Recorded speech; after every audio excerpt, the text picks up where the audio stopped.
ẹni tó bá jẹ́ imam bẹ́ẹ̀ ti jẹ́ imam tí kádàrá pè ní imam fún wa yìí. wa man yakudu nnasa bil ilmi. wa man yakudu nnasa bil ilmi. ẹni tí ó bá darí àwọn èèyàn pẹ̀lú mímọ̀ àkọ́kọ́ nìyẹn. wal hikmati. àti làákàyè. wal adili. àti déédéé. wal marifa. àti marifa ìdánkanmọ̀. bàbá mi lákòrédé ewu yìí ni mò ń tọ́ o. ẹ̀yin tẹ́ níwá ni kẹ́yìn tẹ́ máa wo ń tàn wíkẹ́lì bá máa kọ̀rẹ́tù akébọ̀lá kù sí. ẹni tí ó jẹ́ imam. yakudu nnasa bil ilmi wal marifati wali. barabalẹ̀ yakudu nnasa bil ilmi yóò máa darí àwọn èèyàn pẹ̀lú mímọ̀. wal hikmati. àti làákàyè. wal adili. àti déédéé. wal marifa. yóò dẹ̀ máa darí àwọn èèyàn pẹ̀lú àwọn ìmọ̀ yàtọ̀ sí kéwú. tó bá gbọ́ ní kéwú nìkan lè fẹ́ fi ṣe imam kò lè fún yín ní tẹ́ǹfẹ́. ṣùgbọ́n àkọ́kọ́ ń tẹ́ wò lára àwọn èèyàn òun ni kéwú. bàbá kan jẹ imam ó wá wọ́ọ̀rẹ́ rẹ̀ lọ́lé ọ̀rẹ́ rẹ̀ ní yàrá kan wọn àti ìyàwó ẹ̀ yàrá kan ni wọ́n jọ ní. bàbá yìí ti dààmú lójú ọ̀nà lórí ìrìn àjò ẹ̀ ó wá sùn lóru ló wá dànkan sára òun àti ìyàwó nìkan ni wọ́n sì sùn ní yàrá. kò sẹ́lẹ̀rì kan bẹ́ẹ̀ tí ó fi sọ fáwọn èèyàn pé mi ò nírun àfọlọ́hún. huwa man yakudu nnasa. bil ilmi wal hikmati wal adili wal marifa.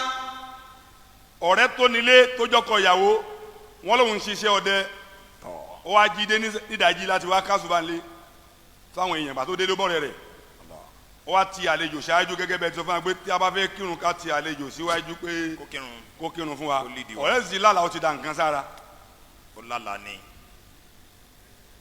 ṣé kó sọ kó kírun fún wọn ni àbí kó sọ fún ọ̀rẹ́ rẹ̀ pé òun ò nírun. lọ́rẹ́ rẹ̀ tí ò sí nílé tí ò sì sẹ́lẹ̀ rí.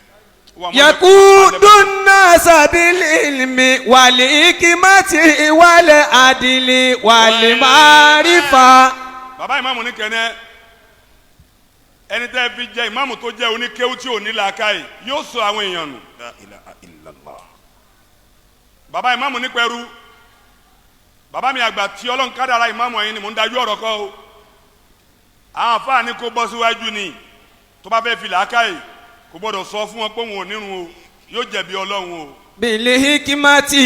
yóò ṣàlù àlá yóò bọ́ síwájú tí làdáni bá ti ṣe àyà kọ̀dùkọ́ mọ́ ti sọ̀láàtì kọ̀dùkọ́ mọ́ ti sọ̀láàtì yóò wá bọ́ sẹ́yìn bẹ́ẹ̀ ni tálíwàlá rẹ̀ já ẹlòmíì ò padà wá bọ́ síwájú. wal hikmati wal adli wal marifa.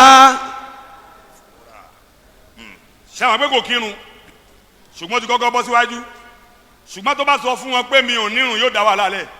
ìdàkàrú bá wọn. bil hikmati.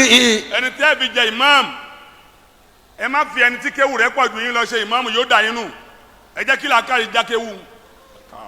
kí làákàyè já kéwù. wal marifa ẹ jẹ́ kó tún mọ nǹkan mi yàtọ̀ sí kéwù. wal adili. ẹ dẹ̀ jẹ́ kó jẹ́ ẹni tó lè ṣe déédé tó lè balance láàrin gbogbo èèyàn sí bàbá yóò bá lè balance láàrin gbogbo èèyàn ni bàbá wa Adébútú Kẹ̀sí tí ò ní wá bí báyìí. Allah the grand chief imam fora. wọ́n ríra gẹ́gẹ́ bí ẹlẹ́sìn mi. wúrà. sọ ẹni tẹ́lẹ̀ fi jẹ imam ó gbọ́dọ̀ lè jẹ́ ẹni tó lè sọ ìlú di ẹyọ kan. imam ni. kò gbọ́dọ̀ lè pín ìlú ẹni tẹ́lẹ̀ fi jẹ imam ó gbọ́dọ̀ jẹ́ ẹni tí ó kó yín láti ayé ń bì báyìí déwájú Ọlọ́run. wa yatawalla ri'ayata umuri dinihim wa dunyahum wa ukhurahum.